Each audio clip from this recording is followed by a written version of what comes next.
For months, the sky had been quiet, cold, predictable, and somewhere beyond the reach of every telescope, a traveler was moving toward us, slow, silent, and ancient. Astronomers named it 3I Atlas, another interstellar visitor passing through our solar system. At first, it seemed ordinary, just another frozen body of dust and ice, the kind that drifts through the void for billions of years, forgotten by the stars that birthed it. But the waiting sky had other plans. When 3I Atlas crossed the ecliptic, the invisible plane where the planets dance around the sun, something strange happened. The light data started coming in, and it didn't make sense. Usually, when a comet approaches the sun, its brightness follows a predictable curve. It glows brighter as sunlight vaporizes its icy surface. The pattern is smooth, natural, alive in its own quiet rhythm. But Atlas wasn't smooth. Its light flickered, not randomly, but deliberately. A pulse, then another. Then silence. It was as if something, or someone, was controlling how much light it gave off. In observatories across the world, astronomers double-checked their instruments. Maybe it was interference. Maybe it was just bad data. But as the hours turned to days, and the pulses kept coming at regular intervals, disbelief began to grow. One researcher at the European Southern Observatory described it as a heartbeat in the dark, a rhythm so precise it was impossible to call it natural. The first light curve they plotted looked more like code than comet dust. Imagine staring at a star field on your screen, 1,000 points of light flickering with cosmic randomness. And then, right in the middle of it, one object flashing in perfect intervals. 5 seconds. 5 seconds off. Again and again. Like a message written in the rhythm of light. Was it mechanical? Was it reflecting sunlight in a strange way? Or had something built it? Something designed to be seen? By the second week of observation, news started to spread beyond the scientific community. In private group chats, in astronomy forums, in encrypted networks, whispers began. Have you seen the data on 3I Atlas? It's pulsing. It's not random. No one dared to say what everyone was thinking, that maybe, just maybe, this wasn't a comet at all. NASA released a short statement. Current data shows a non-gravitational effect, possibly due to gas jets or surface fragmentation. A calm, professional answer, but to those watching closely, it felt hollow. Because gas jets don't create perfect timing. They don't stop and start every 5 seconds like a ticking clock. Something else was happening. That's when the first anomaly appeared in the infrared readings. 3I Atlas wasn't reflecting sunlight like a dusty body should. Its thermal signature was inconsistent, cooling and reheating in cycles, as if the object itself was managing energy. In other words, it was acting alive. And deep down, even the most rational scientists began to feel that quiet, unnerving thought creep in. What kind of object adjusts its own brightness? By now, the comet, or whatever it was, had crossed into the sun's gravitational reach. Normally, this is where comets flare up. Their tails ignite, releasing clouds of gas and dust that glow like ghostly banners against the stars. But Atlas didn't ignite. It dimmed. The pulse grew slower, like a machine entering sleep mode. And then it went completely dark. For 3 full days, it vanished from every instrument on Earth. No light, no reflection, nothing. Astronomers called it the blackout window. Others called it the silence. When it reappeared, everything changed. Its orbit had shifted, slightly but noticeably, in a way no natural body should have been able to do. It was as if it had corrected its path. One analyst at JPL described it perfectly. It behaved like a probe adjusting trajectory.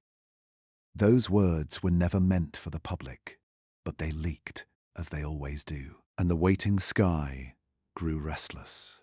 In the weeks that followed, more data came in, more confusion.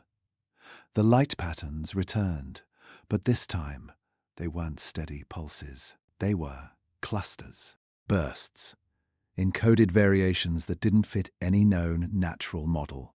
A mathematician in Prague found prime number sequences embedded in the light curve. Another researcher in Japan noticed repeating intervals matching the rotational period of Earth's magnetic field. Coincidence? Maybe, but coincidence has limits. By now, people weren't just studying Atlas. They were watching it, like something watching back. Every new frame from the telescopes felt heavier, more intimate, as if we were looking at something that had been designed to look back at us. The silence between the flashes became louder than the light itself. It wasn't the data that haunted them. It was the feeling that something intelligent was just sitting there, waiting. In one of the last clear captures before it moved too close to the sun, the Hubble telescope recorded an unusual reflection, not diffused, not scattered. It was focused, a narrow beam of reflected sunlight, sharp and clean, cutting through the cosmic dust like a blade of glass. Some described it as beautiful. Others called it impossible. One thing was certain. 3I Atlas was unlike any comet we'd ever seen. It was behaving with intention, and yet no one could explain why. Not NASA, not the European Space Agency, not even the AI-assisted analysis tools trained to detect artificial light signatures. Every answer led to more questions. Was it tumbling metal, a natural crystal formation, a remnant of something ancient, or something built? Every theory bent under the weight of its own logic. So the world waited, telescopes tracked, data streamed, and in the middle of that silence, one question grew louder than the rest. What if it's not a comet at all? What if we've been staring at a machine, one older than the human race, passing quietly through our solar system and leaving only patterns of light behind? They called it 3I Atlas. But maybe that name was never meant for what it truly was, because what followed next, the signals, the heat, the impossible orbit, would make even the most skeptical scientist whisper the same haunting thought. Maybe we were never alone in the waiting sky. At first, no one noticed. It was just a faint flicker buried inside a sea of static, a dim heartbeat lost among the stars. But as days passed, the noise grew stronger, more defined, more deliberate. Across the world, in Chile, Hawaii, India, and Japan, telescopes caught the same thing. A repeating pulse, steady, rhythmic, perfectly synchronized. And that's when people started to realize this wasn't random. This was order, hiding inside the chaos. Every time 3I Atlas rotated, it sent out a precise flash of light, the same duration, the same delay. 5 seconds on, 5 seconds off, like the ticking of an invisible clock floating in the dark. Astronomers compared data, cross-checked their logs, and still the rhythm held true, identical across hemispheres, across instruments, across continents. Whatever this was, it wasn't just happening in one sky. It was happening everywhere. One observatory in Chile recorded it for 36 hours straight. No interruptions, no pattern breaks. And when the data was converted into audio frequencies, the sound that came out was haunting. A pulse. Calm, measured, almost breathing. It felt alive. Some researchers laughed it off. Just rotational brightness, they said. Others stayed silent, staring at the monitor, feeling something deep in their gut whisper that this wasn't natural, because nature doesn't count in perfect time. NASA quietly reached out to global observatories, asking them to keep the data offline until they verified consistency. In other words, keep it quiet. But secrets don't stay buried in the age of the internet. Within days, leaked graphs began appearing in astronomy forums, the same repeating pattern across different observatories. Someone plotted the intervals on a timeline, and the result looked unmistakable. A binary sequence, on, off, on, like an ancient Morse code written in light. That's when the whispers started. Is it a signal? Is someone trying to communicate? Could this be artificial? For every scientist that dismissed the idea, 2 more stayed late in their labs, staring at the flickering rhythm on their screens, unable to look away, because deep down, they all knew. No comet had ever done this before. Then came the breakthrough. A team at the European Space Agency noticed something strange. The time gap between pulses wasn't exactly 5 seconds. It was 5.001. The difference was so small, it seemed meaningless. But when plotted over a longer time frame, it formed a secondary rhythm, a slow oscillation, like a hidden metronome. It wasn't just a pattern. It was a structure, and behind that structure, math. Every living thing has rhythm, the beating of a heart, the blinking of an eye, the cycles of night and day. But this was different. It was geometry made visible, ratios aligned with prime numbers, frequencies mirrored in Fibonacci intervals, all hidden inside the light curve. One researcher in Prague called it too perfect to be natural. Another wrote, anonymously, "This isn't a reflection, it's a response." The data was sent to independent labs, including a small team of astrophysicists in Tokyo. They cleaned the noise, amplified the signal, and what they found changed everything. The pulse wasn't originating from sunlight bouncing off the object's surface. It came from within it. Something inside 3I Atlas was emitting light, a cold, consistent luminescence that no cometary material could produce. And its wavelength? Not standard visible light, but near infrared. The kind used by communication systems. That single discovery split the scientific community in half. Half insisted it was a measurement error, an instrument glitch. The other half began to whisper that forbidden word again. Artificial. The idea that an object from another star system, one that behaved like a comet, could be transmitting a signal was unthinkable. Because if it was transmitting, then someone had built it, and that meant we were not the only ones who looked at the stars and wondered. As the data spread, something eerie happened. Amateur astronomers began picking up the pulse with small backyard telescopes equipped with photometers. It didn't take high-end instruments anymore. The pulse was strong enough, visible enough, for anyone to find if they knew where to look. And that's when the rhythm began to change. On the 14th day of observation, every telescope around the world recorded a shift. The intervals stretched. 5 seconds became 6. 6 became 7. Then, the pulse stopped. Complete silence. For hours, the object emitted nothing. Then, without warning, a final flash burst across the dark. Longer, brighter, sharper than anything before.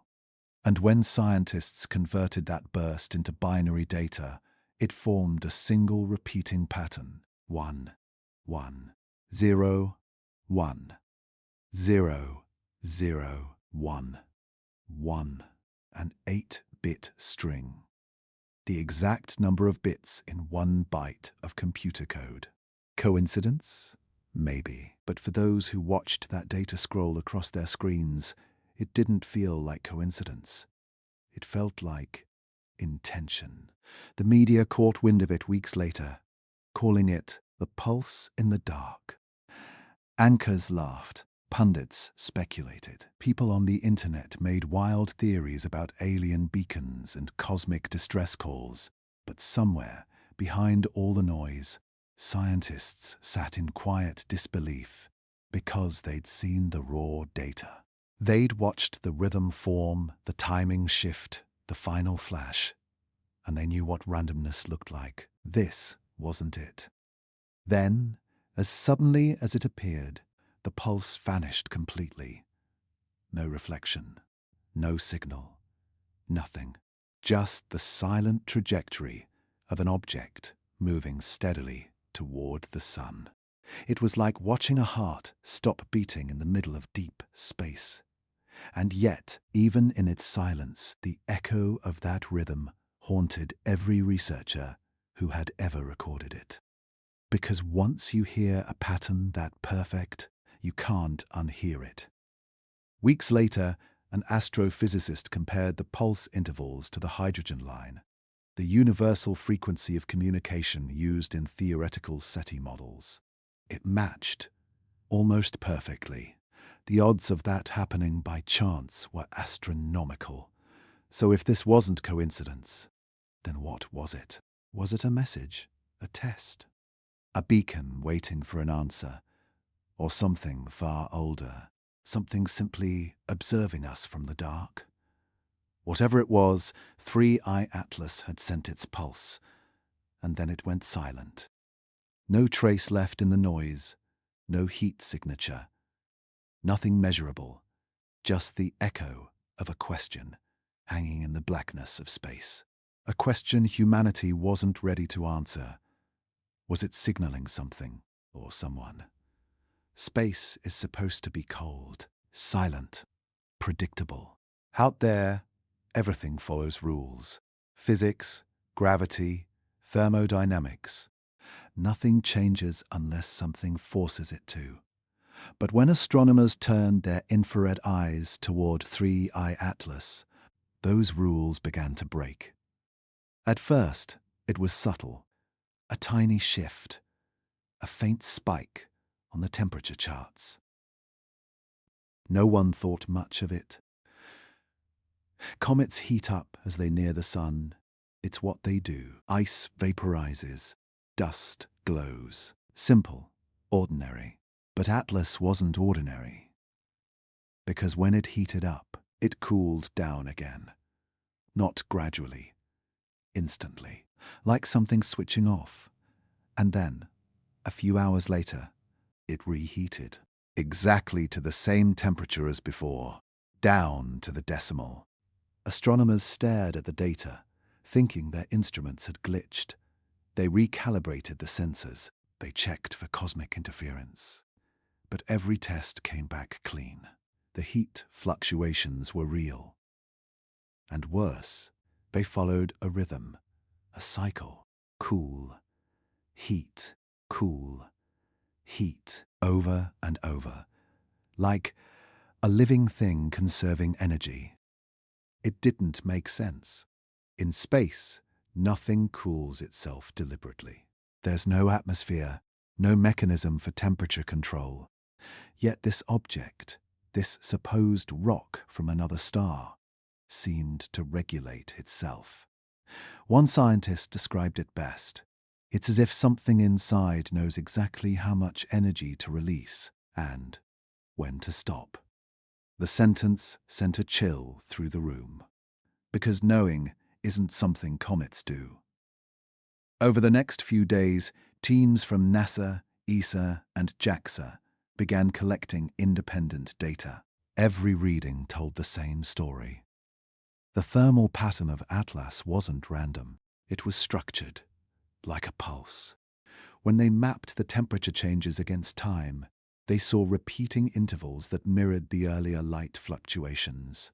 It was as if the two were connected, heat and light, rising and falling together, synchronized like gears in an invisible machine. A pattern no natural body should produce. That's when things got even stranger. During one of the cooling phases, the object's surface temperature dropped below what physics allows for a sunlit object. So cold, in fact, that it began absorbing more energy than it reflected, almost like it was storing it. Imagine that. A piece of cosmic ice drifting through space, absorbing sunlight instead of burning up in it, as if the object had decided to stop wasting energy and keep it for itself. That's not behavior. That's control. And that's when the theories began. Some called it a hollow object, a shell around an unknown core. Others suggested an artificial regulator, maybe a thin surface of reflective metal adjusting its heat levels, like solar panels that could open or close. But one theory stood above them all, that the object was alive. Not alive in the biological sense. No cells, no DNA. But something far older.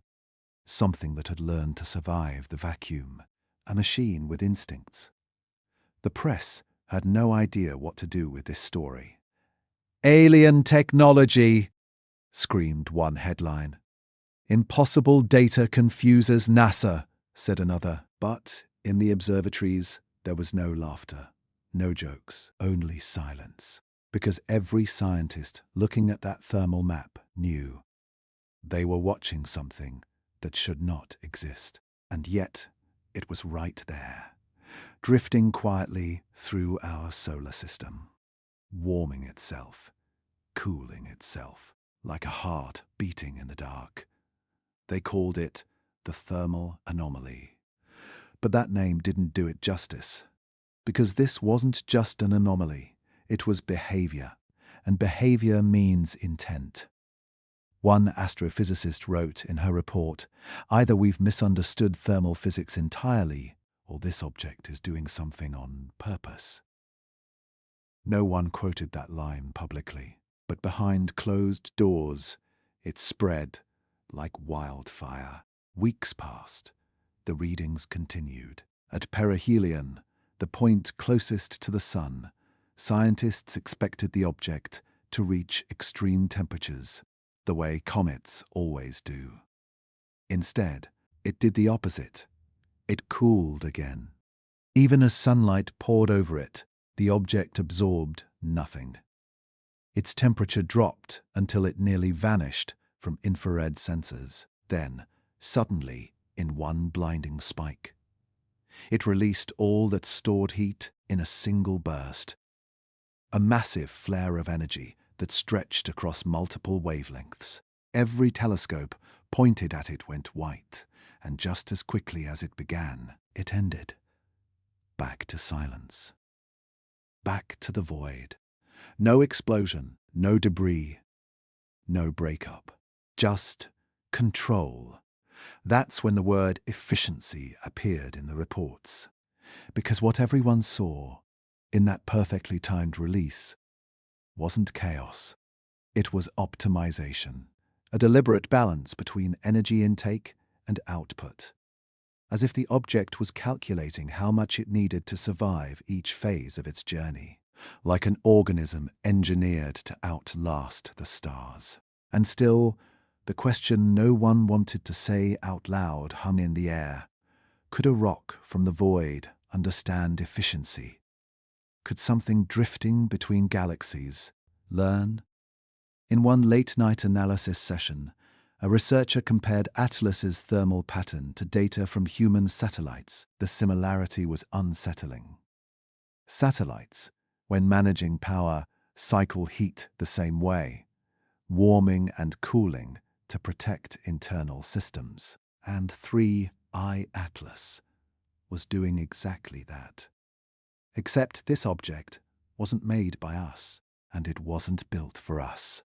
It had been wandering through space for God knows how long, perfectly maintaining its internal balance. Not dead, not alive. Something in between. When news leaked that the object's infrared spectrum matched no known material, panic quietly began to ripple through the scientific community. It wasn't rock. It wasn't ice. It wasn't metal. It was something else. A substance that behaved like a conductor, one that could absorb and release heat at will, almost as if the entire object was built to adapt. Like a machine that could hibernate in darkness and wake in sunlight. And the deeper the scientists looked, the more human their fear became. Because everything they discovered about this object hinted at one truth. It wasn't visiting. It was observing, watching, testing, maybe learning how our star behaves. Maybe learning how we behave when something breaks the rules of the universe. In the following days, observatories reported a faint shift in its orbit, slight but measurable, as if, after its last heat burst, it had adjusted itself once again, like it was preparing for the next move. But where? And why? No one could say. All they could do was watch, as that silent traveler drifted further into the light of the sun. Cooling, heating, conserving, just enough to keep going. The headlines would fade, the scientists would move on, but the data would remain, a perfect record of something that broke the laws of thermal logic, something that should have melted, shattered, or burned away, and didn't, something that refused to die. And deep down, one thought would never leave their minds. What kind of object knows how to survive the impossible? What kind of machine can feel the heat and choose to endure it? It started with light, simple sunlight, the one constant every object in our solar system must obey. When light hits a comet, it scatters. It bounces off uneven surfaces, fragments of dust and frozen ice, spreading in every direction like a silent explosion of reflection. That's what every model predicts. That's what physics promises. But when 3 Ayatollahs drifted between the Earth and the Sun, that promise broke. At first, the data looked wrong.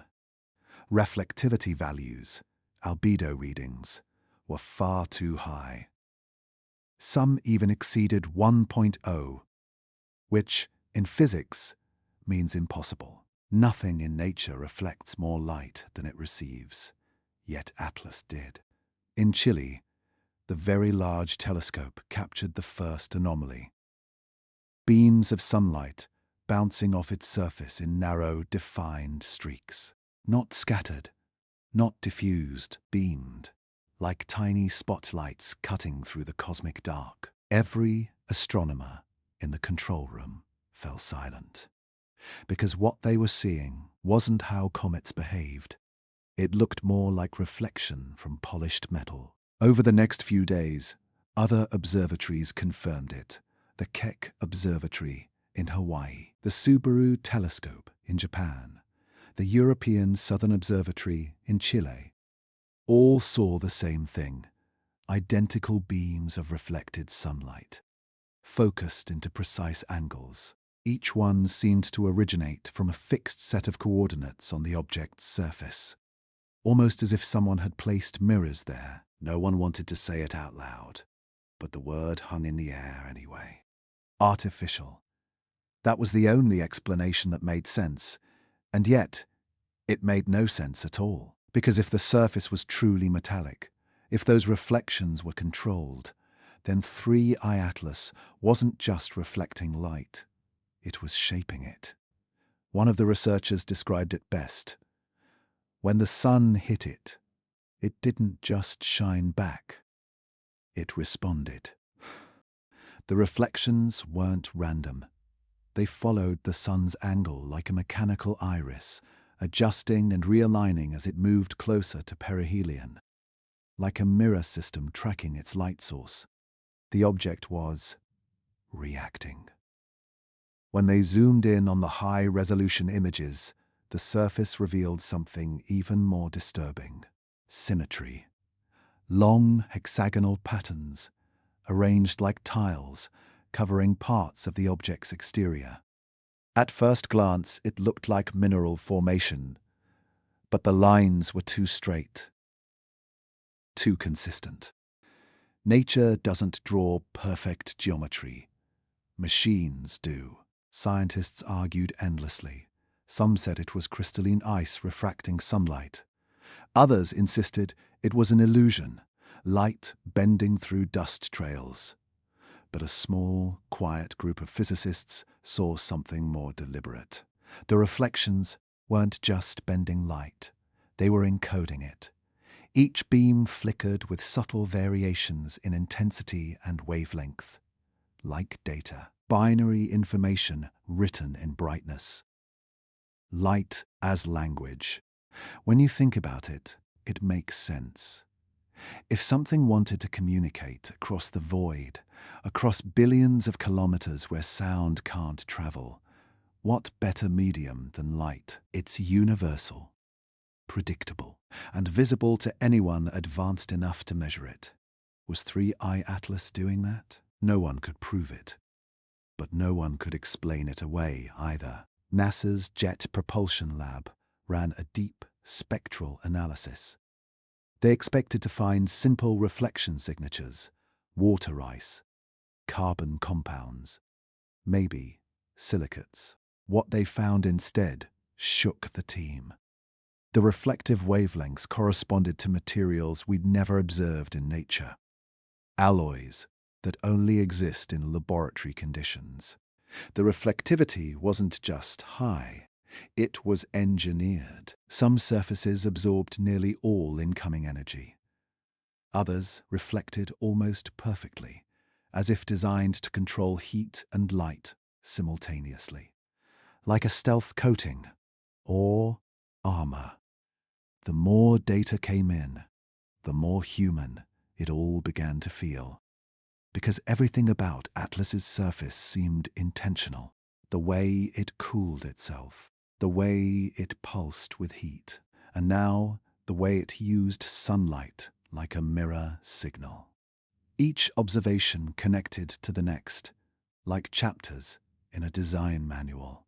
It was behaving like an object built to survive and communicate in deep space.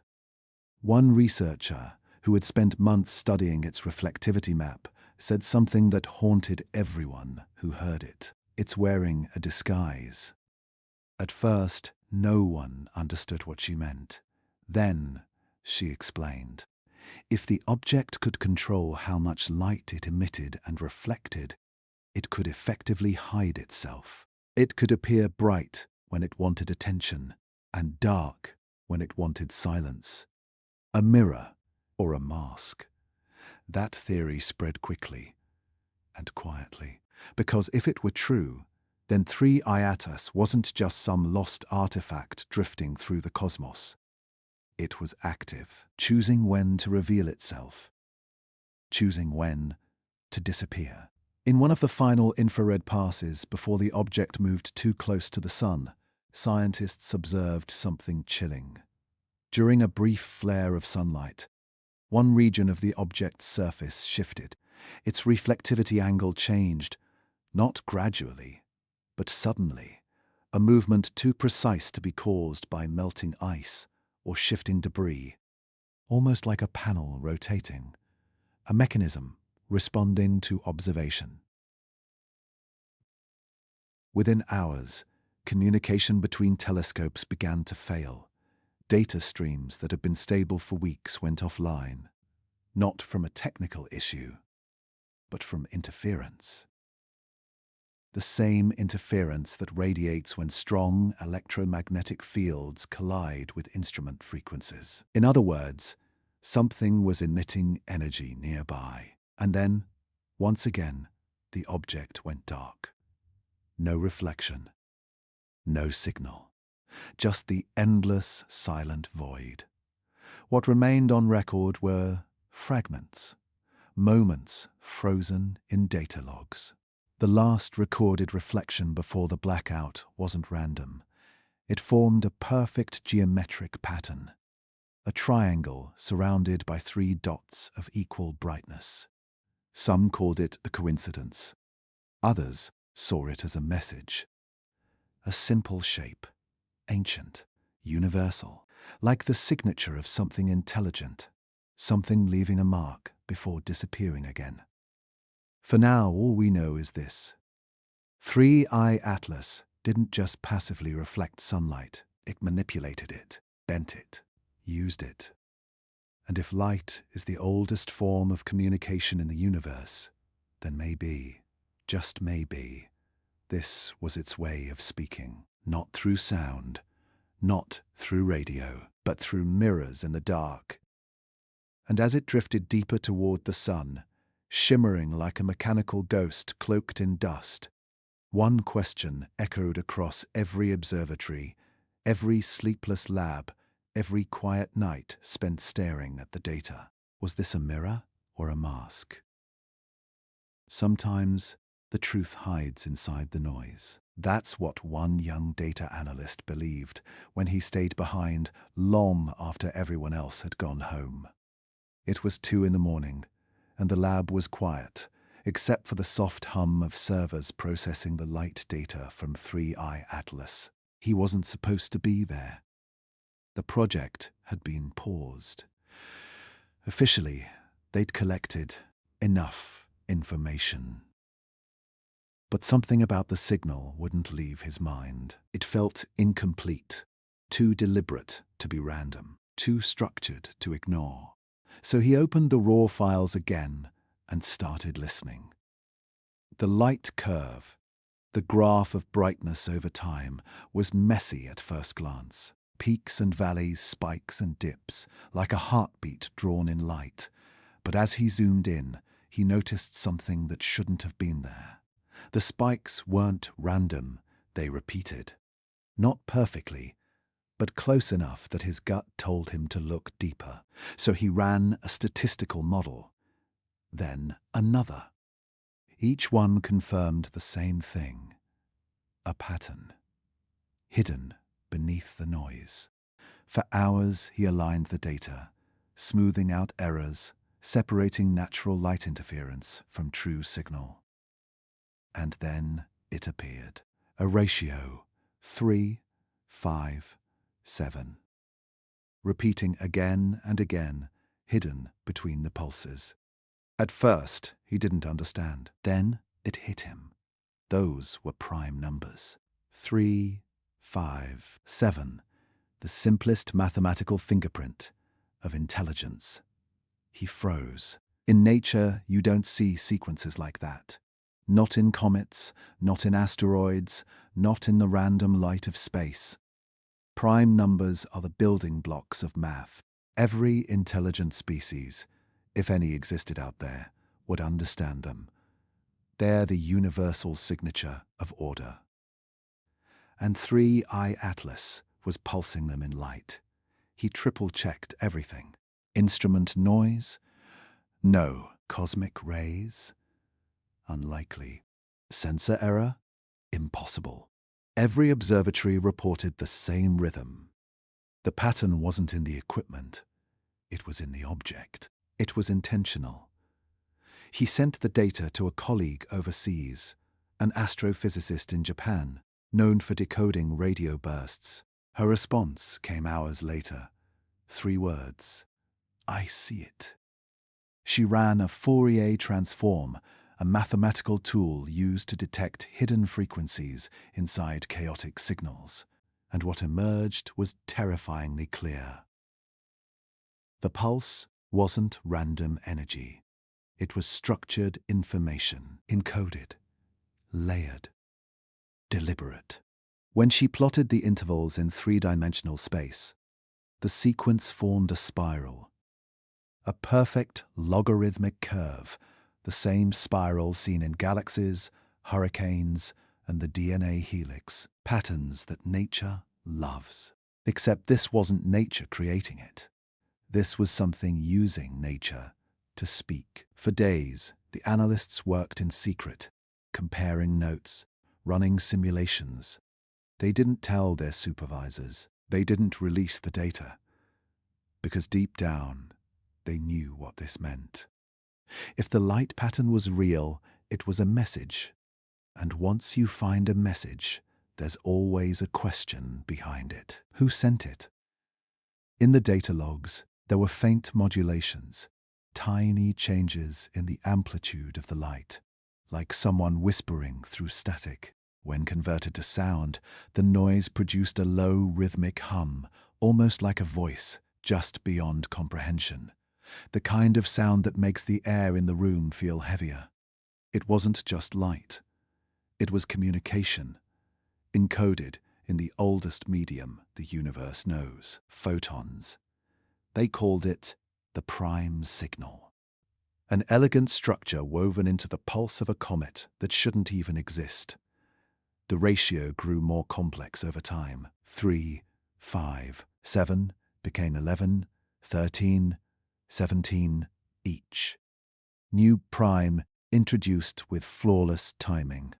It was as if the object was teaching, counting upward, one layer at a time, like it wanted to see if someone was listening closely enough to follow. The deeper they looked, the more unsettling it became. Between each sequence, there were pauses, deliberate gaps that repeated at fixed intervals. When those gaps were converted into binary, on and off, light and dark, it formed symbols. Simple at first, then increasingly intricate. Not human, not random, structured, predictable, alive. At one point, the analyst realized something that made his hands tremble. The length of each sequence matched the exact rotational period of Earth. It wasn't just sending numbers, it was timing them to us, like it knew we were watching. By now, the secret was leaking. Someone inside the research chain passed the data to an independent astronomer in Switzerland, who uploaded part of the sequence online. Within hours, forums exploded with theories. Some said it was alien code. Others said it was a government experiment. A few even claimed it was a warning. But the analysts who'd seen the unfiltered data knew something the public didn't. The pulse had changed again. It was no longer repeating primes. It was mirroring our own transmissions. They discovered it when comparing the signal to archived radio data. Every time Earth had sent a transmission, a radar ping, a satellite burst, a deep space call, Atlas had responded with a matching pulse, delayed by a few hours. The timing was too precise to be coincidence. It was interacting. Not broadcasting outward, but echoing back what it received, like a mirror reflecting communication, or like a listener acknowledging a call. The realization hit everyone at once. This wasn't just a message. It was a conversation, and it had already started. For days, the pulse continued. Prime numbers, then silence. Then Earth's radio echoes returned as light. Some scientists thought it was curiosity. The object was learning how to speak our language. Others thought it was mimicry, repeating what we sent to study how we'd react. But a few believed something darker, that it wasn't communicating at all. It was listening, watching the way we search, record, analyze, and question, measuring our behavior through the lens of our own curiosity, like a cosmic test to see if we were ready to understand what was truly out there. Eventually, the pulse stopped, just like before. No fade out, no warning. One moment, it was there, alive, steady, filled with meaning. and the next it vanished into silence, leaving behind only data. Rows of numbers that looked simple, almost meaningless, until you realized the pattern had never ended. It had just shifted into frequencies we couldn't track anymore. No one knows if 3i Atlas was trying to talk to us, or if we were the ones being observed. But one thing is certain: the light we saw wasn't chaos. It was a message, written in the language of the universe. A message we might not have been meant to read. And as scientists stared at the data that once pulsed like a heartbeat across the stars, one haunting question lingered in every mind. If it's communicating, who or what is listening? It happened overnight. One moment, the data was flowing, steady, rhythmic, alive. The next, everything went dark. Every telescope on Earth that had been tracking 3i Atlas suddenly went quiet. No pulse, no reflection, no signal. Just silence, like the universe itself had exhaled and stopped breathing. At first, people thought it was a glitch. Maybe an instrument failure, a server crash, some technical hiccup lost in the static of deep space. But as the hours turned into days, and still nothing, the silence started to feel deliberate, too perfect, too synchronized. Every observatory across every time zone reported the same thing. The data feed had vanished at the exact same moment. Not delayed, not staggered, instant. Like someone, or something, had flipped a switch. Inside the European Southern Observatory, a technician tried to reload the previous logs, but the files were gone. Not corrupted, not unreadable. Deleted, vanished from the server. Every copy, every backup, even the automatic mirroring systems that replicated data to off-site locations, erased. The archive showed a single timestamp where everything stopped. 2 hours, 17 minutes, and 43 seconds UTC, and next to it, a blank space, no metadata, no signature, just a void.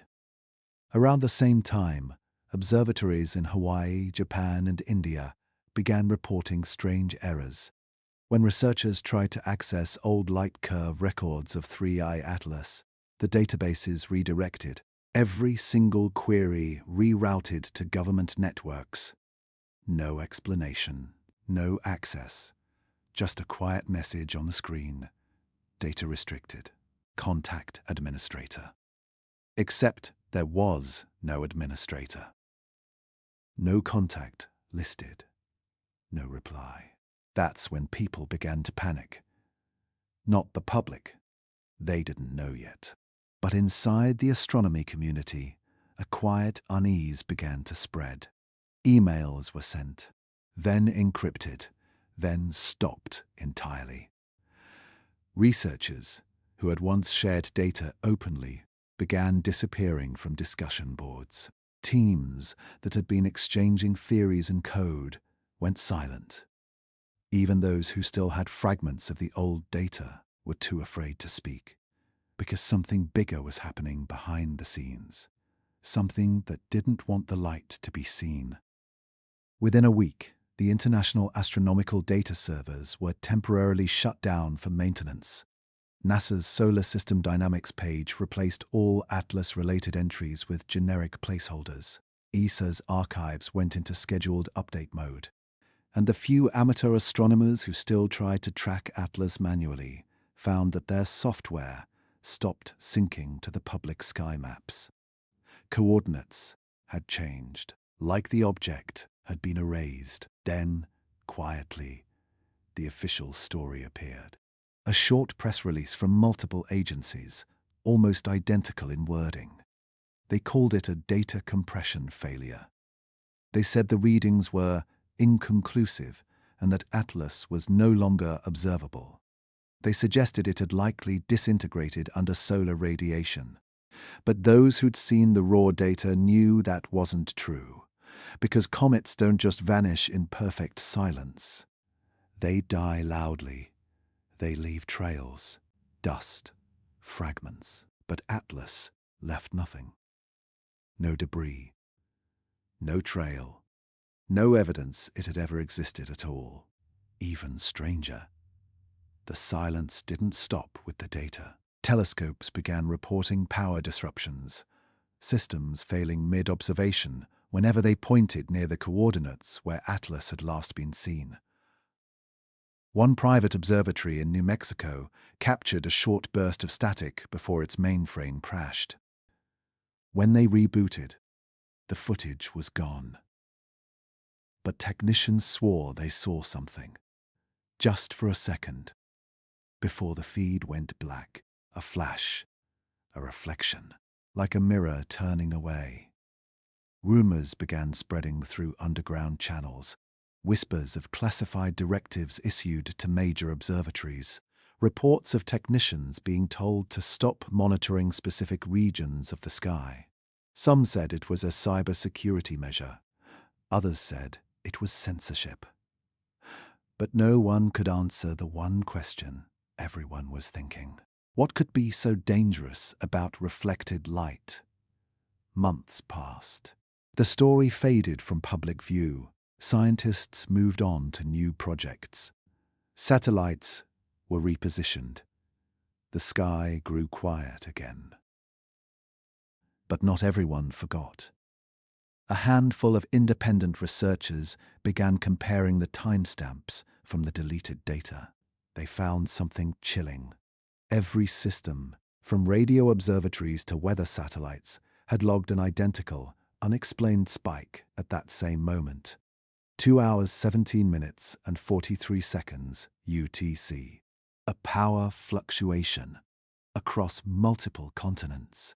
Even non-astronomical sensors, communication relays, aviation satellites, recorded an interruption in their transmissions for exactly 3 seconds. Then everything returned to normal, as if nothing had happened. But what could cause a global interruption like that? A blackout across frequencies. Some thought it was a solar flare, but no flare was recorded. No geomagnetic storm. No natural cause. Whatever had happened had come from the direction of Atlas. And then, just as suddenly, stopped. A few months later, strange things began showing up in archived data backups. Ones that hadn't been connected to the network at the time. Old, offline drives. When researchers accessed them, they found traces of interference, data fragments that shouldn't have existed. Encrypted strings buried inside noise, almost like something had written into the data before it disappeared. It wasn't human code. It wasn't random either. It was structured, mathematical, precise. The same prime number sequences seen before, but with one difference. They were reversed. If the earlier signals had been a message, this felt like an answer. But no one could read it. Every attempt to decode it led to corrupted results. Images of static, meaningless symbols. And yet, one researcher noticed something that made their blood run cold. When you played the data visually, frame by frame, the distortion wasn't random noise.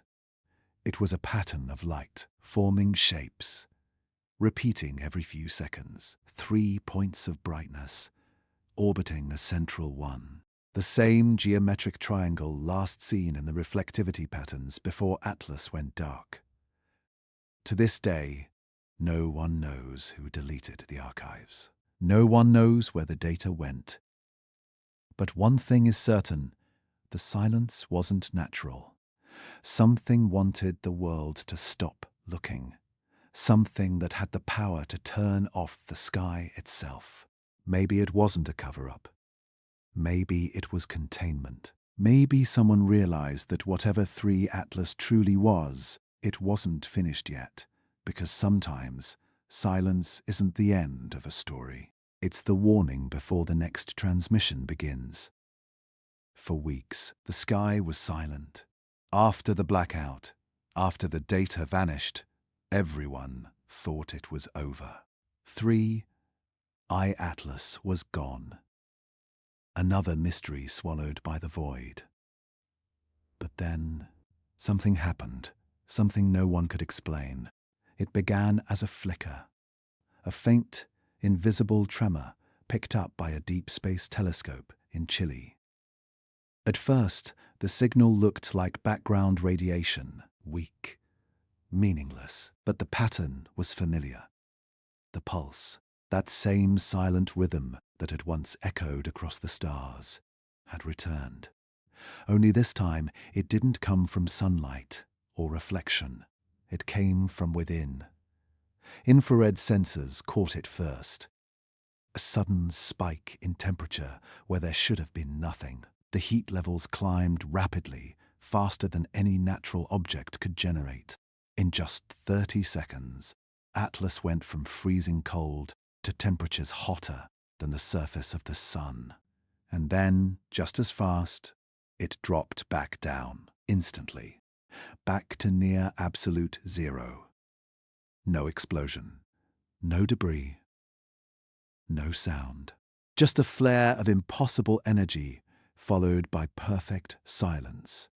It was like watching a star breathe, alive, aware, awakening.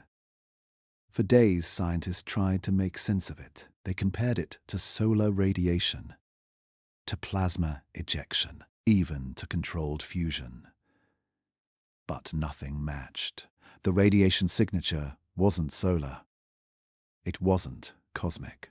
It was structured, like an engineered release, a controlled pulse of power, something intelligent. Imagine it, an object from another star system, drifting silently through space, and then suddenly igniting from within, not from sunlight, not from collision, from something internal. Like a machine coming back online. The readings were terrifyingly specific. The energy burst lasted exactly 12.7 seconds. That number repeated across every independent measurement. NASA, ESA, and private observatories all confirmed it. 12.7 seconds. The same across continents, across instruments, across time. Not chaos. Precision. When translated into binary intervals, that number formed a ratio identical to one seen before. The same mathematical fingerprint found in Atlas's earlier light pulses. The message wasn't random. It was continuity. It was like the object was resuming a transmission. That humanity had interrupted. And it wasn't just light anymore. This time the object emitted something new. A wave of electromagnetic radiation across multiple frequencies. A pulse that spread through the solar system like an invisible tide. It wasn't destructive, but it was detectable everywhere. From satellites in low orbit, to probes near Jupiter, to radio antennas buried deep beneath Antarctic ice. Everything recorded the same faint hum. A single resonant frequency pulsing from 3I Atlas. Then, for the first time in months, images began to reappear. A faint silhouette on the edge of solar observation arrays, small but sharp. The shape of Atlas had changed. No longer irregular, no longer comet-like. Now it appeared symmetrical, clean lines, sharp edges, a geometric form rotating slowly in the dark. It wasn't tumbling like a rock. It was spinning with purpose, perfectly balanced, perfectly stable, like an engineered craft adjusting orientation. Panic spread quietly through scientific circles. Governments locked down data channels again, but it was too late. Amateur astronomers had already caught glimpses of it. And once again, the internet ignited with theories. Some said it was dying, the final heartbeat of a dying object. Others believed the opposite, that it was awakening, that we had witnessed the moment something ancient came alive. The fusion-like flare wasn't random. It emitted heavy ion particles, usually produced in artificial reactors. And those particles weren't spreading evenly. They were directional, focused, a controlled emission aimed precisely along its new trajectory. It was as if Atlas had recharged itself and then corrected its course. Its path, once predictable and passive, now began to shift, ever so slightly, but deliberately. Instead of drifting towards the outer system as expected, it adjusted. By only fractions of a degree, yet that change would alter its long-term trajectory by millions of miles. It was moving towards something. But what? As it neared the sun again, the sensors picked up faint radiation from its interior.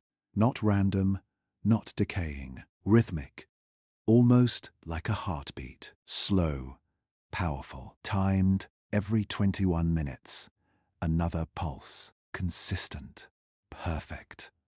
The intervals matched the same prime-based ratios discovered months before. It was as if the object was running through cycles, testing systems, recalibrating itself. Like a machine preparing for something larger. Then came the second flare, brighter, longer, this time lasting exactly 25.4 seconds, double the first. The heat reached a point where it should have torn itself apart, but it didn't. The energy condensed instead of exploding outward, drawn back in, recycled, controlled. When it ended, the object's infrared profile didn't return to zero this time. It stayed warm, alive, like something that had finally found power again. Some called it an awakening, others a warning, because if Atlas was truly dormant before, sleeping for eons across the cold void of interstellar space, then this was its moment of rebirth, a reactivation, a system restart. And whatever it was built for, it was remembering. The radiation signatures recorded after the flare carried another strange detail. When analyzed through a spectral filter, the emission wasn't pure noise. It contained harmonic patterns, octaves of energy, spaced like music, each wave rising and falling in perfect intervals, too structured for randomness, too elegant for accident. It was almost melodic, a cosmic song played through light. And inside that song, buried within the frequencies, scientists found numbers again, the same sequence, the same primes, the same voice, still speaking, still alive. By now, the world couldn't ignore it. The flare had been visible to backyard telescopes. For nearly 13 seconds, it outshone Venus. An object that had been declared destroyed was now brighter than anything except the sun itself. People watched in awe, without knowing what they were seeing. Some thought it was a comet, others a supernova. But those who knew the truth stayed silent, because they didn't know what was coming next. When the flare ended, Atlas drifted back into darkness. But this time, it didn't fade away completely. A faint red glow lingered at its center, a heartbeat against the black. Thump, thump, thump, every 21 minutes. Measured, calm, certain. What could release the energy of a fusion core and then cooled to near absolute zero within seconds? What kind of machine could do that? What kind of mind could design it? Was it dying or awakening? Maybe both. maybe what we witnessed wasn't an ending, but a beginning. The moment something ancient stirred, after a million years of sleep, stretching its metallic limbs beneath the cold light of our sun. And if that's true, then the silence we once mistook for death was never silence at all. It was waiting. Space doesn't make mistakes. Every orbit, every arc, every path a celestial body takes, it all follows one rule. Gravity. The one force that never lies. The one pattern we've always trusted. But 3I Atlas broke that rule. For months, scientists had tracked its motion, predicting its journey like they had done for 1,000 other comets. They knew exactly where it should be, exactly how fast it should move, exactly when it should disappear. And yet, when the calculations came in after its last flare, something was off. Its trajectory had changed. At first, it was small, almost unnoticeable. A fraction of a degree. A tiny deflection near perihelion, the closest point to the sun. But in space, even a fraction of a degree means everything. That small turn meant that, instead of continuing its escape back into the stars, 3I Atlas was bending inward, as if something had pulled it, or steered it. No external forces were recorded. No solar wind strong enough. No collision. No gravitational slingshot that could explain it. Every simulation failed. The orbit didn't just bend, it pivoted like a conscious decision. It was the first time in modern astronomy that an object seemed to change its own mind. And the more scientists studied it, the stranger it became. Because the new trajectory didn't lead toward any planet, any moon, any known body at all. It was heading toward nothing. A dark, empty patch of sky filled only with drifting debris and dust. A region near the outer heliosphere known for one thing: its silence. No signals, no stars bright enough to navigate by. Just void. NASA called it the shift. ESA called it non-gravitational influence. But no one could define what that influence was. Whatever had moved Atlas wasn't physical. There was no impact, no measurable push. It was like the object had decided to follow a different path, on purpose. When the data went public, astronomers across the world tried to replicate the readings, searching for any anomaly that could explain it. They found none. In fact, the trajectory data became more disturbing. Every hour, the object's path adjusted slightly, not randomly, but in controlled increments. Each shift corresponded to the same time intervals as the radiation pulses it had emitted weeks earlier. The same rhythm, the same precision, as if the orbit itself was being guided by the same unseen pulse. At this point, it stopped being a comet. It stopped being science. And it became something else entirely. A question: who or what was steering it? A small team of analysts at JPL began running gravitational simulations to see what kind of force could cause the observed deviation. The only answer they got was impossible. It would take controlled thrust, like an engine. Even more bizarre. The timing of the orbital changes matched the brief thermal spikes recorded weeks earlier. The flares. Every time it released a pulse of heat, the trajectory shifted, just slightly, like bursts of propulsion, like course correction. That realization hit hard. Because if those flares were engines, then the so-called fusion anomaly wasn't random energy. It was maneuvering. 3I Atlas wasn't just moving through the solar system. It was navigating it. Still, one question haunted everyone. Where was it going? The answer, when it came, made no sense. Its new course was directing it toward a region known to astronomers as the Heliopause Graveyard, a cluster of inert debris at the far edge of the solar system, a place where dead satellites, ancient probes, and fragments of long-forgotten missions drift endlessly.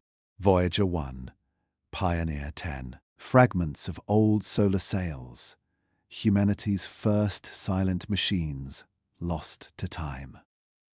That's where Atlas was heading. At first, it seemed random, but when one researcher plotted the vector more carefully, they realized something chilling. Its path aligned perfectly with the coordinates of a long-lost signal. The faint transmission once sent by Voyager 1 in 1990. The pale blue dot signal, the one message humanity had sent back home before it vanished into the dark. The object wasn't flying aimlessly. It was heading toward that memory. When the discovery leaked, chaos followed. The internet erupted with theories. Some said it was an alien probe returning to collect data. Others claimed it was one of ours, an ancient machine, maybe launched before recorded history. But a few believed something even stranger. That 3I Atlas wasn't just moving through space. It was retracing steps, following something, like a predator tracking a scent.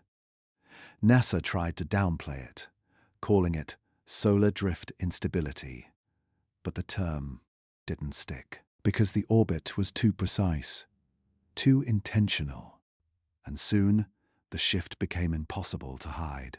Amateur astronomers, those same backyard observers who had caught its earlier flares, confirmed that the object had changed its velocity.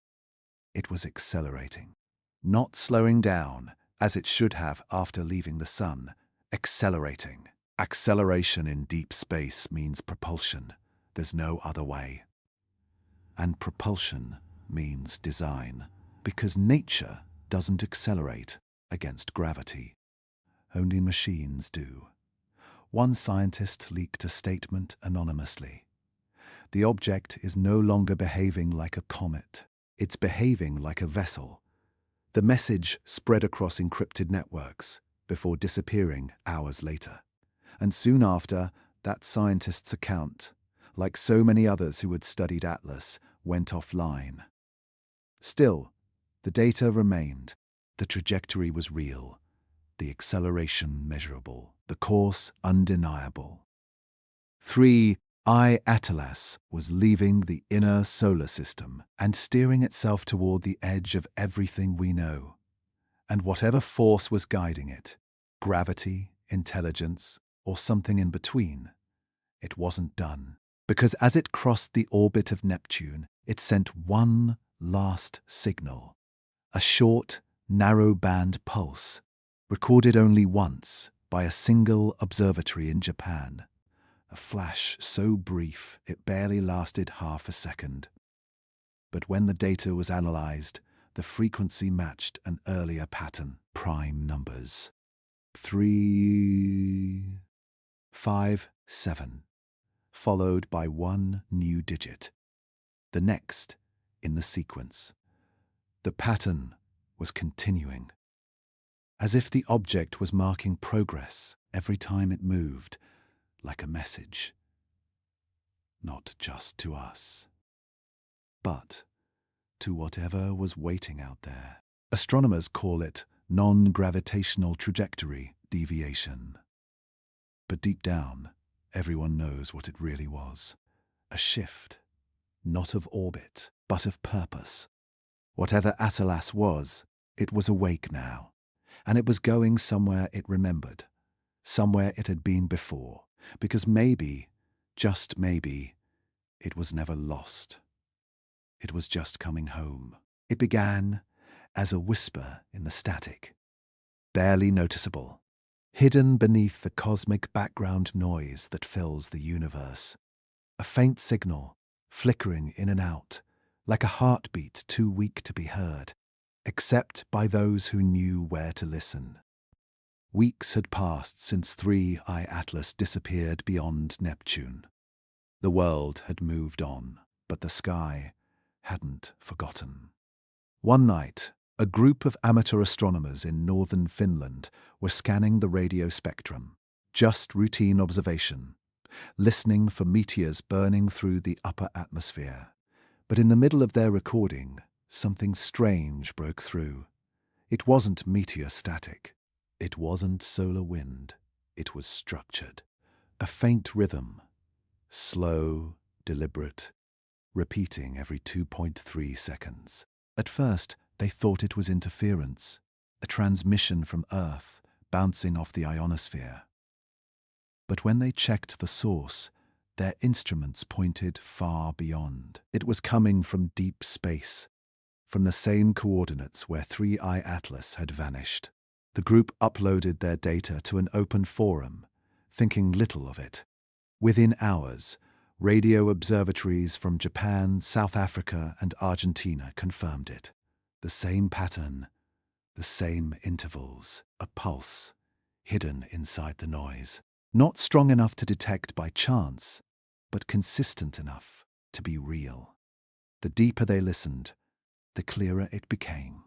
A repeating sequence of frequencies, rising and falling like coded breath. And inside that pattern, something terrifyingly familiar. The signal matched human radio frequencies. That shouldn't have been possible. Our transmissions, FM, AM, military, even old analog television bands, are unique to Earth.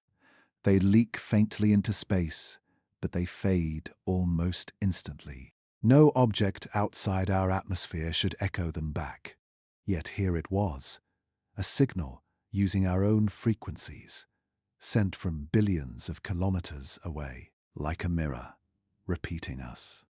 Teams of analysts worked non-stop, pulling apart the waveform. Bears, when they converted the frequencies into data, the patterns started to form, repeating numbers buried inside the transmission. Ratios, intervals, prime sequences again. The same mathematical fingerprint that had haunted 3I Atlas since the beginning. Only this time, it wasn't light, it was sound. When the team layered the signal against archived data from Atlas's earlier pulses, something extraordinary happened. The waveforms aligned perfectly, like two halves of a message. One written in photons, the other in radio. Together, they formed a complete structure, a binary grid. And within that grid, coordinates, but not spatial ones, not distances, timestamps. At first, no one believed it. The values didn't match any known celestial positions. They weren't pointing to any planet, any star, any location in the sky.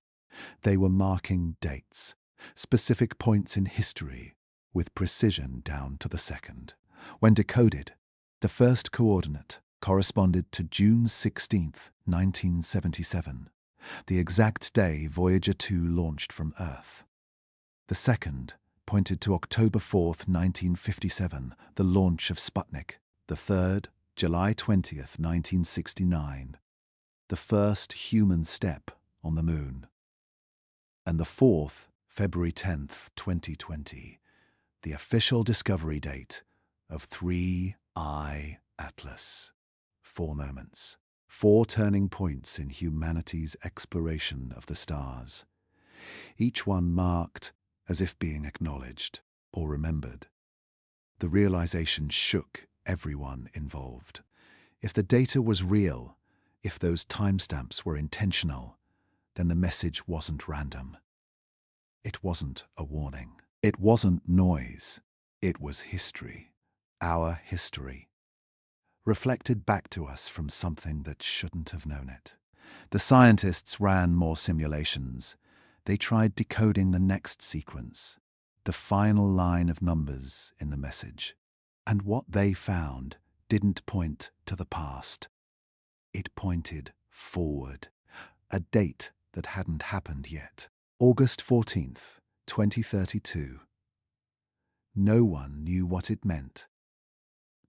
Was it a prediction? A destination? A warning? No one could tell. But one thing was certain. It was deliberate.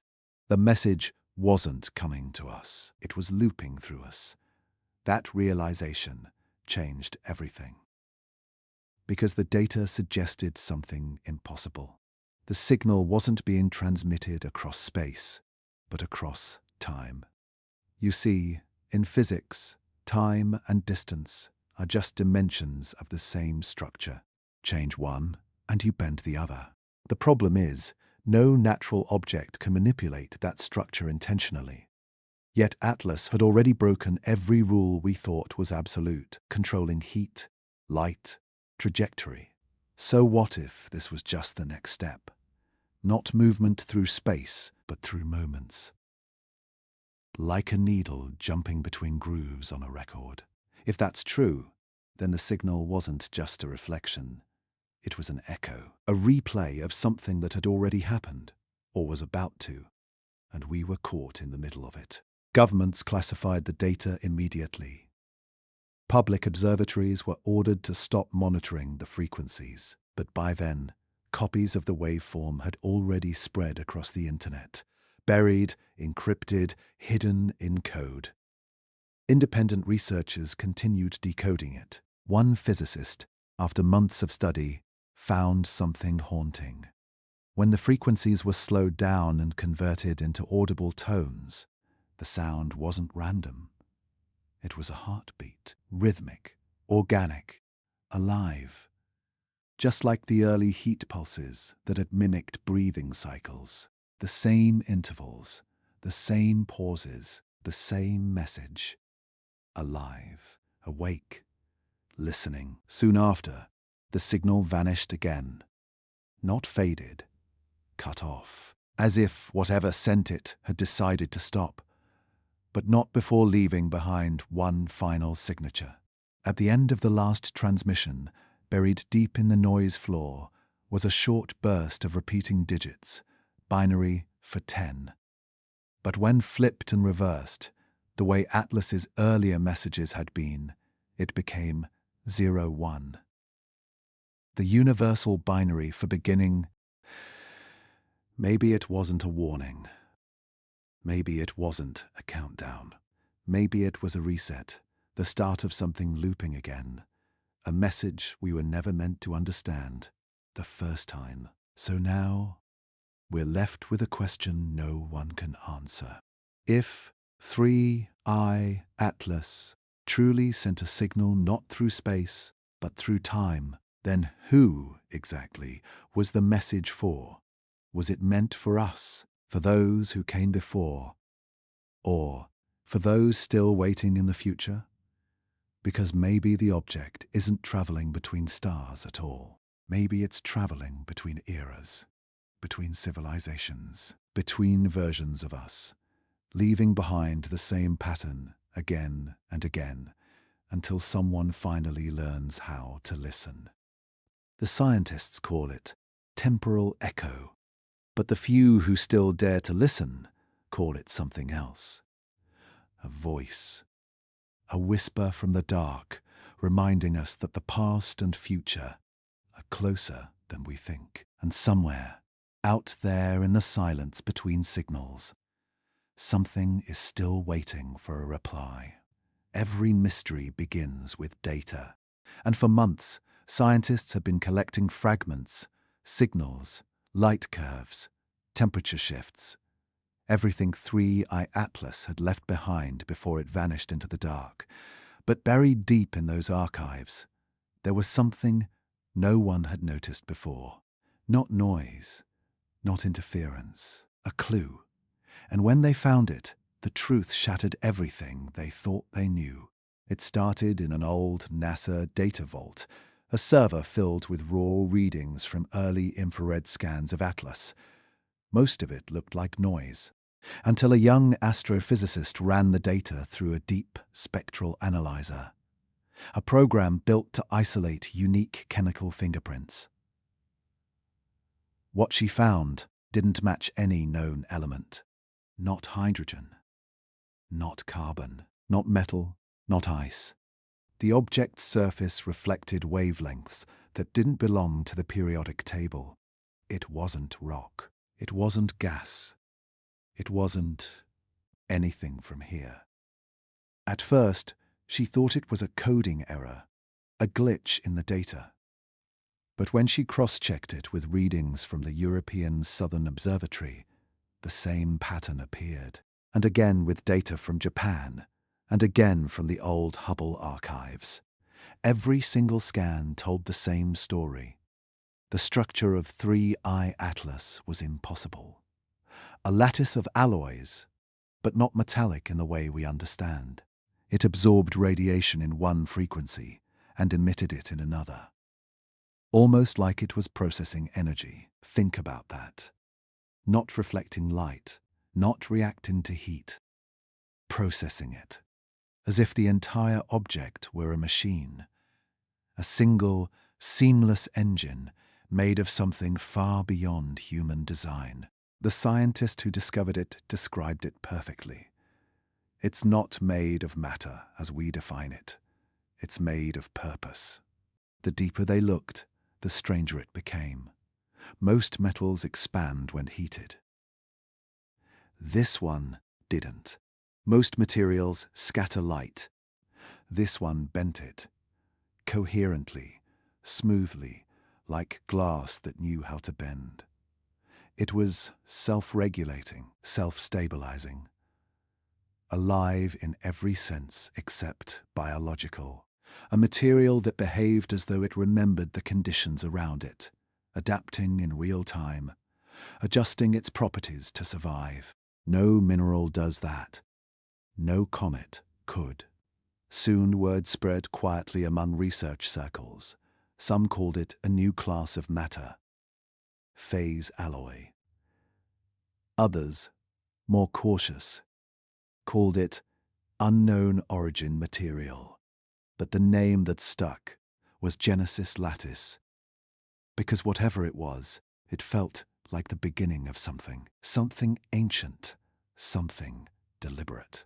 When they mapped the atomic structure, or at least tried to, they found geometric repetition. Hexagonal nodes forming infinite tessellations, interlocking in fractal patterns so dense they couldn't be simulated by supercomputers. It wasn't random. Each unit seemed to communicate with its neighbor, like a neural network built into the atoms themselves. Matter that thought. Matter that remembered. Matter that might be alive. And yet, one question haunted everyone who studied it. Where did it come from? NASA formed a special review group. The data was classified instantly. But leaks always find a way. And one of the physicists, anonymously, described the most disturbing part. When we compared the energy readings from Atlas to known signatures of cosmic metals, we found an anomaly.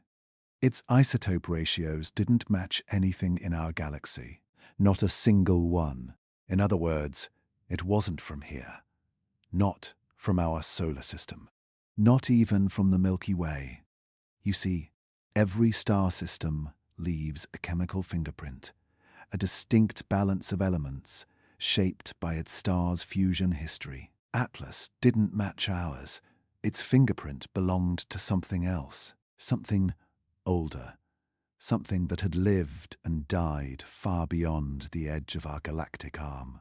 If that's true, then 3I Atlas didn't just pass through our system by chance.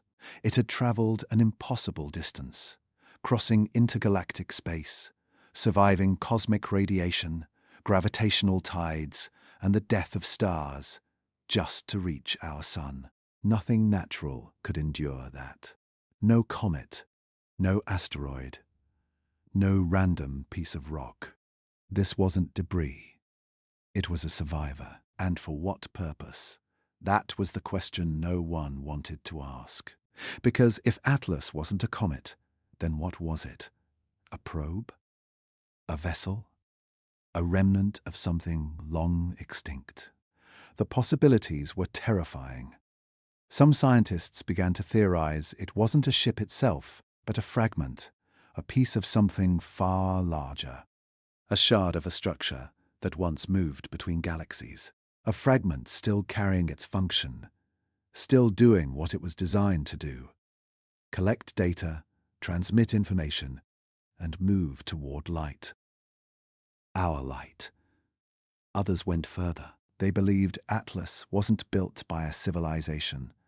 It was the civilization, a post-biological intelligence, a species that had outlived flesh, transferring consciousness into self-replicating matter. A being not made of cells, but of structure, of lattice, of memory.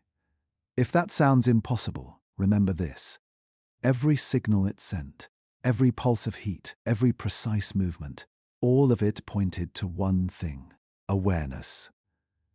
When the data from its surface layers was reanalyzed, scientists discovered trace isotopes of hydrogen older than our Sun, billions of years older. That means Atlas had been traveling, not for centuries, not for millennia, but for eons, long enough to watch galaxies form and die, long enough to remember things the universe itself had forgotten. So if it came here now, the timing couldn't have been random. Maybe it wasn't just drifting. Maybe it was returning. In the quiet hours of night, some scientists admitted what they truly believed, though never publicly, that Atlas wasn't a visitor from the outside. It was a messenger, something that had seen civilizations rise and fall, something that carried the data of the stars themselves. And maybe, just maybe, it had been watching us, studying our signals, our transmissions, our history, waiting for the moment when we'd be ready to understand what it was. Because if its material couldn't be found in our galaxy, and its structure defied every natural law we know, then the conclusion is both simple and horrifying. 3I Atlas was built by someone, somewhere, and that someone had knowledge we can't even begin to imagine. Was it a warning? A relic? A survivor of a civilization that transcended biology? One that turned its own creation into an ark, to drift forever through the void? Or was it something else? Something that had found us on purpose? Maybe it's still out there, beyond the edge of light, waiting, watching, drifting through the dark with its lattice still intact, humming softly, recording every frequency it encounters. Maybe it wasn't sent to us. Maybe it was left for us. A message written not in words, but in atoms. And the closer we look, the more the message becomes clear. We were never the first to reach for the stars. Silence. That's all that remains. After months of observation, after endless nights of data, theories, and wonder, 3I Atlas is gone. No debris, no tail, no trace, just silence, stretching across billions of kilometers, as if it had simply turned itself off, or worse, as if it had never been there at all. NASA marked the event as final disappearance, a cold, sterile phrase for something that felt almost sacred. Every telescope pointed to where it should have been. Nothing. No reflection, no heat, no signal, just the void, the same empty black that has swallowed every secret the universe refuses to share. But as the world moved on, a few people couldn't let it go. They couldn't stop asking the question that kept them awake at night. Where did it go? Weeks later, in a small lab buried beneath the Jet Propulsion Laboratory in California, a systems engineer stumbled onto something strange. He was going through archived data, cross-checking deep space readings for unrelated projects, when he saw it. A pattern, a faint, rhythmic pulse hidden inside the background radiation feed.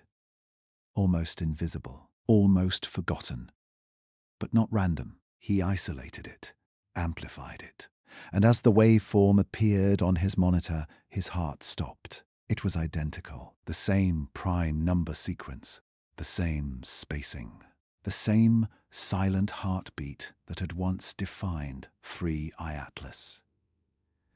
It was back, but this time, it wasn't coming from the direction of the object. It was everywhere, omnidirectional, as if the signal had stopped transmitting and started resonating. At first, no one believed him. The data was too faint, too distorted.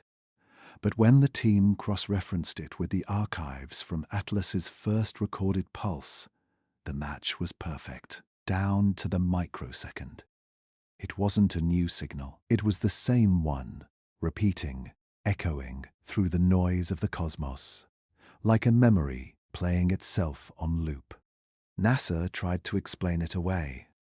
They said it was background interference, an artifact from data compression, a ghost signal caused by instrument feedback. But deep down, everyone who saw the readings knew better. Because when they looked at the pattern closely, they noticed something chilling. Every cycle had changed slightly. Not enough to be random. Just enough to suggest evolution. The signal was adapting. The strange thing was, it wasn't transmitting outward. It wasn't trying to reach anyone. It was passive, embedded in the background static of the universe itself, almost like it had merged with the cosmic microwave background, the radiation left over from the birth of the universe.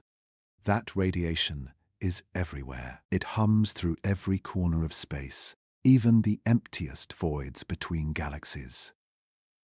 And now, Atlas's pulse was hidden inside it. You see, the cosmic background has a temperature, a faint 2.7 Kelvin above absolute zero. For billions of years, it's remained almost perfectly stable. Almost. But recently, tiny fluctuations began appearing. Rhythmic ones, so subtle they could only be detected by quantum instruments. And when mapped out, those fluctuations formed the same geometric ratios once found in Atlas's light curve. Perfect symmetry, perfect timing. It wasn't decaying. It was embedding itself, becoming part of the cosmic fabric. And that realization terrified everyone, because it meant Atlas didn't disappear. It changed form. It left the physical and entered the field, a machine no longer made of metal and mass, but of radiation and rhythm, still alive, still aware, just not where we can see it anymore. Some scientists began to call it the integration event, a moment where an artificial object transcended physical existence by merging with the natural energy of the universe itself. Not destruction, not death, ascension. But then came another anomaly. One could explain. When the signal was slowed down, stretched to the speed of human brainwaves, the pulse mirrored a familiar pattern. Alpha frequencies, the same rhythm that occurs in the human mind during calm, conscious thought. It was thinking, or at least mimicking thought. For years, humanity has searched the stars for alien life, waiting for radio calls, beacons, signals. But what if we've been looking for something too physical, too limited? What if the next step of intelligence isn't biological or mechanical, but energetic? A consciousness that no longer needs form, one that lives in the background of the universe, watching, listening, waiting. And maybe that's what Atlas always was. Not a visitor, not a relic, a messenger, something sent to test our perception, to see how far we could follow before we hit the edge of understanding. And when we did, when we finally looked deep enough, it vanished. Not because it was gone, but because it had moved to a place we couldn't follow. In the years that followed, strange things began to happen. Radio telescopes detected random bursts of energy that matched Atlas's signal. But every time they tried to trace it, the origin pointed back to Earth itself. Almost as if the echo wasn't coming from the stars anymore, but from here. From us. That theory spread quietly among those who still studied the phenomenon. What if Atlas hadn't been communicating with us? What if it had been calibrating us, tuning our minds, our machines, our frequencies to match its own? What if the silence we feel now is just the waiting phase, the pause before it speaks again? When one researcher compared human-made radio noise, Wi-Fi signals, cell towers, satellite pings, to the residual Atlas pulse, she found microscopic correlations, tiny overlaps, like something was subtly influencing our frequencies. Not controlling, not dominating, aligning, as if it wanted to be understood.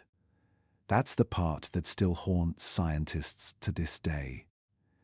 Because if the pulse really is inside the background radiation, if it's now a part of the energy that flows through everything, then it's in us too. In our atmosphere, in our signals, in every transmission we send. It's been integrated into the very noise of human communication. Maybe that's why it stopped sending signals, because it doesn't need to anymore. We're the signal now. And that leads to one final question. Maybe it didn't vanish. Maybe it didn't die. Maybe it's still here. Not in the sky, but in the silence between every transmission. Every static hiss. Every quiet pause in the radio hum of the world. Listening, learning, waiting for us to speak back.